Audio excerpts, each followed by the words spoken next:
दोस्तों, प्रयागराज का महाकुंभ विश्व का सबसे बड़ा धार्मिक आयोजन है, जहां करोड़ों श्रद्धालु गंगा, यमुना और सरस्वती के संगम में स्नान करने और आध्यात्मिक शांति पाने के लिए आते हैं। यह आस्था और भक्ति का अद्भुत संगम है, जहां लोग अपने पापों का प्रायश्चित और समस्याओं का समाधान खोजने आते हैं। लेकिन इस बार इस पवित्र माहौल में एक ऐसी घटना घटी जिसने सभी को भीतर तक झकझोर कर रख दिया। धर्म और विश्वास के इस केंद्र में कुछ ऐसा हुआ जिसे सुनकर हर कोई स्तब्ध रह गया। नीरा एक 22 वर्षीय युवती थी, जिसने हाल ही में एक दर्दनाक हादसे में अपने माता पिता को खो दिया था। यह दुर्घटना न केवल उसका परिवार छीन ले गई थी, बल्कि उसकी खुशियों और उसके जीवन का उद्देश्य भी खत्म कर गई थी। वह अब अकेली थी, डरी हुई थी और जीवन में कुछ तलाश रही थी, जिसे वह खुद भी ठीक से परिभाषित नहीं कर पा रही थी। हर दिन उसके लिए एक नई लड़ाई जैसा था। वह अंदर से टूट चुकी थी, लेकिन उसके दिल के किसी कोने में अभी भी एक छोटी सी उम्मीद बची हुई थी कि शायद सब कुछ ठीक हो सकता है। अपने जीवन के अंधकार से निकलने के लिए उसने कई प्रयास किए, लेकिन कोई रास्ता नहीं मिला। उसी दौरान उसके एक पुराने परिचित ने उसे सुझाव दिया कि वह प्रयागराज के महाकुंभ जाए, जहां साधु संतों के आशीर्वाद और पवित्र गंगा स्नान से उसके सारे दुख दूर हो सकते हैं। शुरुआत में उसे यह सलाह थोड़ी अजीब लगी, लेकिन फिर उसने सोचा कि शायद यही उसकी आखिरी उम्मीद हो सकती है। नीरा ने अपने छोटे से बैग में कुछ कपड़ों और अपने माता पिता की एक पुरानी तस्वीर रखी। यह तस्वीर उसके लिए सिर्फ एक याद नहीं थी, बल्कि वह उसकी हिम्मत और उसकी उम्मीद का प्रतीक थी। हर बार जब वह टूटने लगती, वह इस तस्वीर को देखकर अपने आप को संभालती। इस तस्वीर में उसके माता पिता मुस्कुरा रहे थे और वह मुस्कान उसे जीवन में आगे बढ़ने का साहस देती थी। प्रयागराज पहुंचने पर उसने देखा कि महाकुंभ का माहौल कुछ अलग ही था।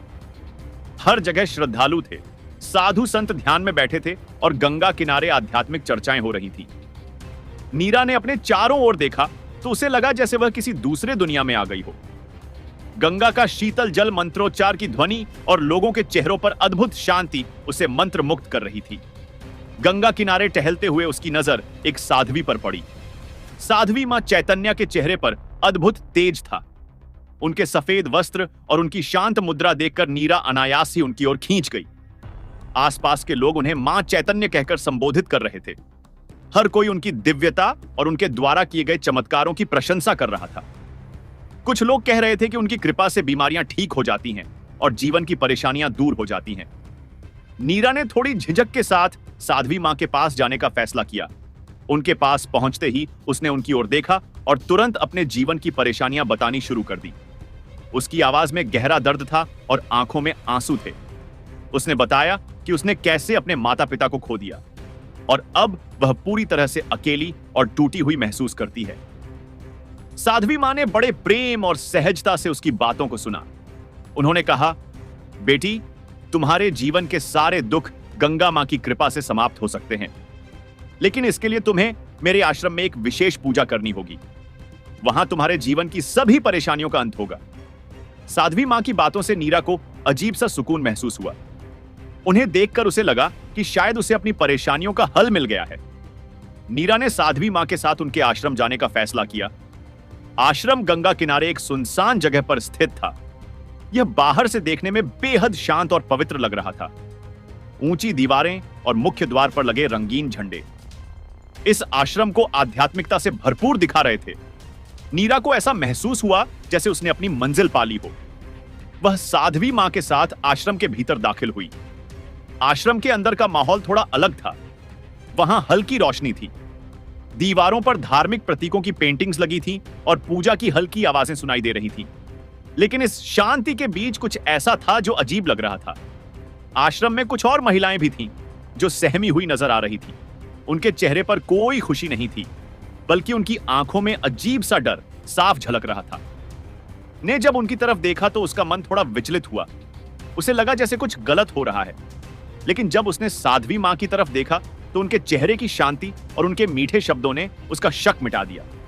साध्वी मां ने उसे भरोसा दिलाया कि वह अब पूरी तरह सुरक्षित है और जल्द ही उसकी समस्याओं का हल मिल जाएगा। रात होने पर साध्वी मां ने नीरा को अपने पास बुलाया।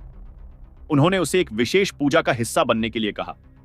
साध्वी ने कहा कि यह पूजा नीरा की सभी परेशानियों का अंत कर देगी और उसे जीवन में नई शुरुआत करने का अवसर मिलेगा।